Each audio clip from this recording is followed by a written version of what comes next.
Guys, I have a confession to make. I actually launched my business earlier this year in April, and it was basically a complete flop. I heard crickets.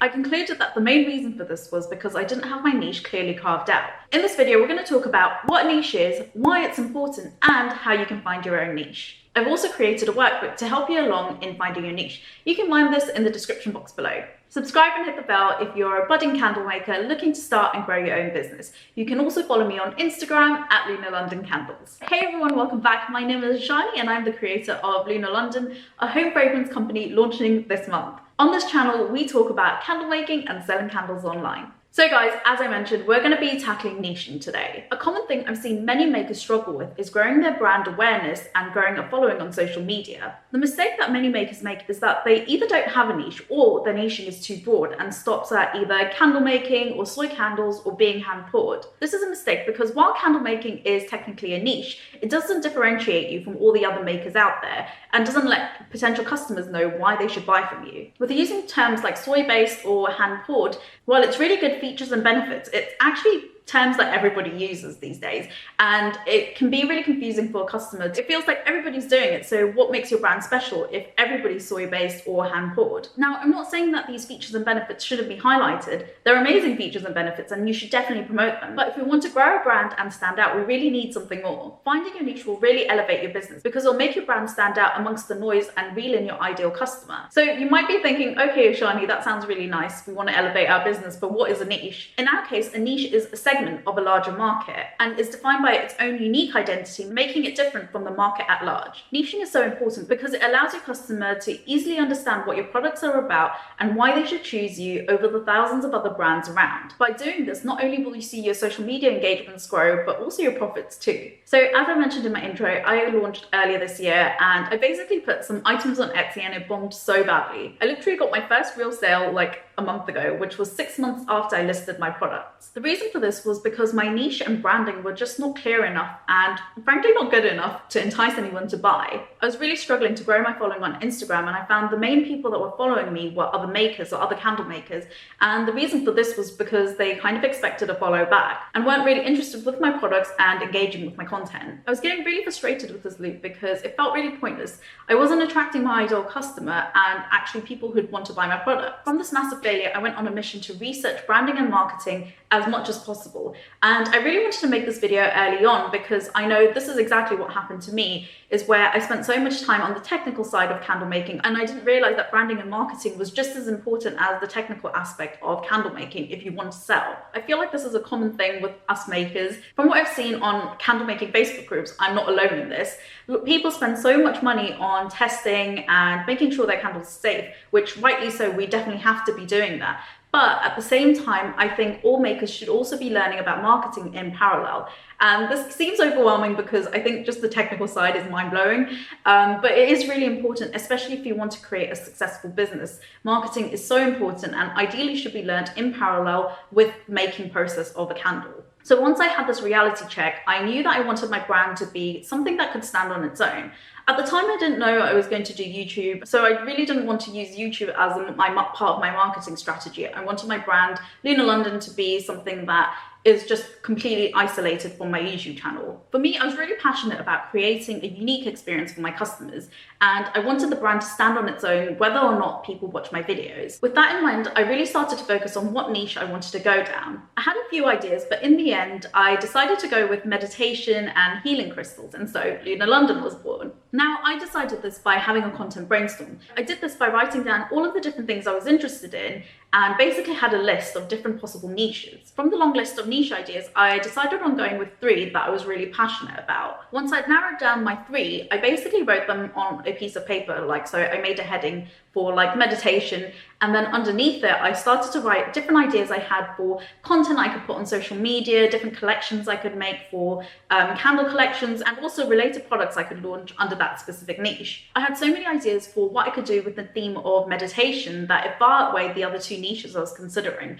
And this basically told me that I had to go down the meditation route because the ideas came so effortlessly to me. With the niche of meditation decided, it really reinforced to me that my brand had to stand on its own. And what I mean by this is on my social media channels, and people who'd want to buy my products would be interested or genuinely interested in meditation. So for me, I consciously don't post about my YouTube channel or technical details about candle making because it'll be really confusing for my customers and also distracting because they just have no interest in it. Now, I'm not saying that I'm not going to show up on my social media channels for Lunar London, but everything I do will be meditation related. So let's say I was really interested in gardening and baking, and I wanted to create something around those themes. I would basically write down the headings, so gardening and baking, and then underneath it, write down all of the different ideas that I could come out with. Okay, so let's explore gardening as a niche. We could do a garden flower collection, a herb collection, a exotic flowers collection, and with baking we could do grandma's kitchen, desserts, and also festive baking. When you do this exercise, you'll definitely notice that you'll gravitate towards one or two niches where you can create lots and lots of ideas. I'd highly recommend to try and gravitate towards those because it's going to make your life so much easier. So you can see from these two ideas, we've created a whole story which will influence your labeling, what you put on your website, and also the content you create on social media. But this is brilliant because you're not going to have to constantly struggle of what you're going to post next,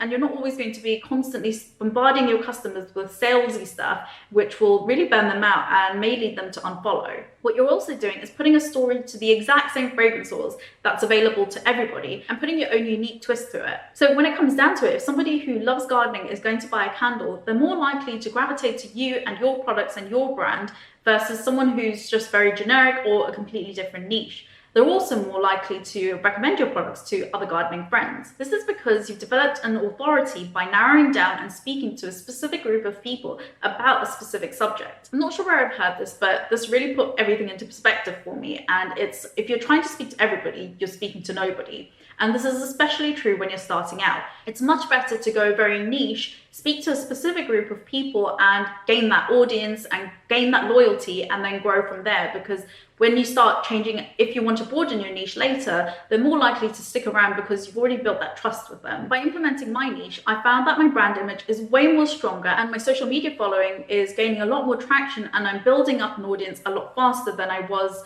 when I had no niche or not a very clear niche. While it's great to see my platform growing and I'm getting more followers, that's just a vanity metric. What I'm really excited about is the quality of followers, because the people who are starting to follow me now are really interested in meditation and healing crystals and are not just unfollowing me because I don't follow back. My audience are so much more engaged, and what I've noticed is I'm getting a lot more saves and shares than I ever did when I was just posting about my candles and being very generic. So of course I don't know what my conversion rate is because I haven't launched it, but what I can show you is the insights of my posts before and after I had a niche. So guys, as you can see, the last post before I decided to completely niche down, I had 0 shares and 0 saves, versus a post I did a couple of weeks ago where I have 15 shares and 42 saves. So I hope this illustrates how powerful having a clear niche is, and how by doing this, you're giving your company the best chance to stand out. Essentially, you're creating a blue ocean, and what that means is you're bringing something fresh and new to the market, and you're not having to directly compete with other people. So you have a lovely blue ocean to swim in. If you are copying other people, and what I mean by copying is just going with something that seems to be trending and you're not super passionate about, or you have no niche or identity whatsoever, you're swimming in a red ocean. And the reason for this is because that will be super cutthroat, because you're directly competing with lots of other people. The blue ocean and red ocean terminology comes from a book called Blue Ocean Strategy, which I'll pop in the description box below so you can check out if you want to have a read, but it's a really good book and I would definitely recommend it. So once you understand what you excel at and what a niche is, it's also really important to understand your target market. Now I know I've said that having a niche that you excel at is probably the best route to go, but it is also important to back that up with market research to make sure that there are people actually interested in your niche, because you may be choosing something that you really love, but not a whole lot of other people like it too. So it's important to make sure that the niche that you excel at is also something that people are really interested in as well. I recommend doing this by driving down into the details of your demographic. Understand what age they are, who they are, what do they look like as a person. Like, imagine super specific details about them, how they spend their money, what kind of job they have, how they spend their time. Once you have all of this information, you are really able to then capture like the essence in your branding as well. So you're very much speaking to a specific group of people, and your products will catch their eye out of everything out there. As I mentioned in the beginning, I do have that workbook and I have all these sorts of prompts in there. So I highly recommend filling them out. I know sometimes they feel kind of silly to do, but trust me, they'll really help with your branding, because what your vision is may be completely different to someone else's vision, even though you're under the same niche. Let me know if niching was something you had thought about before this video. I'd be really interested to know if it was something you had considered. Do you have a niche for your candle business? Yes or no? And if yes, was it hard to come and buy it, or did you kind of instantly know what you wanted to create? And if no, I hope this video really helped you in defining your niche. So just a reminder again, the workbook is in the description box below. I also have a ton of free resources that will help you if you're a new maker just starting out and trying to find your feet in the candle making world, because I know it's really hard. So you'll get there eventually, but I hope these sort of like little workbooks and information books that I've put together really help you out. If you found this video useful, I'd really appreciate a big thumbs up, and subscribe and hit the bell if you would like to see more from me, because I really want to do more marketing videos, especially about candle making. I found it so fascinating to learn about how people buy, what kind of choices they make when they're buying, and I really want to share as much as possible about like everything that I've learned so far. And yeah, I hope you enjoyed this video, and I'll see you in my next one. Bye!